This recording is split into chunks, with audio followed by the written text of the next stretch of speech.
Hello అండి. ముందుగా అందరికీ దీపావళి శుభాకాంక్షలు. దీపావళి అంటేనే వెలుగులు. అలాంటి వెలుగులు మీ జీవితంలో చీకట్లు పోయి మంచి సక్సెస్ వెలుగులతో మీ ఇంట్లోకి రావాలని నేనైతే మనస్ఫూర్తిగా కోరుకుంటున్నాను. ఇక మా ఇంట్లో దీపావళి ఎలా జరిగిందో ఒక్కసారి చూసేద్దాం రండి. ముందుగా నేనైతే దేవుళ్ళకి పువ్వులు అన్నీ అలంకరించి నైవేద్యం పెట్టి పూజ చేశాను.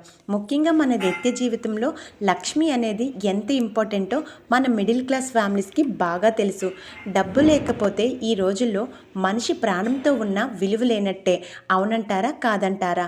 అలాంటి లక్ష్మీదేవి కృప, కటాక్షం, అనుగ్రహం మన అందరిపైన ఆవిడ దయ ఉండాలని మనం వేడుకుందాం. నా పేరు కళ. నేను ఒక క్లాసికల్ డాన్సర్ టీచర్ని. ఈ క్లాసికల్ డాన్స్ వల్లనే నా లైఫ్ చేంజ్ అండ్ ఒక మలుపు తిరిగింది. ఆ జర్నీ అనేది మీకు నెక్స్ట్ వీడియోలో చెప్తాను. ఇక్కడ నేను ముగ్గులకి దీపాలైతే పెట్టేశాను. ఇక్కడ కనిపిస్తున్న క్రాకర్స్ మా బాబుకి.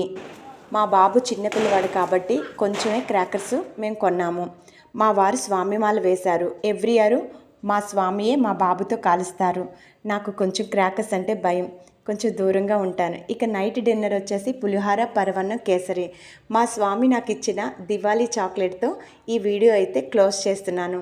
ఈ వీడియో నచ్చితే like, share, subscribe. Thanks for your watching.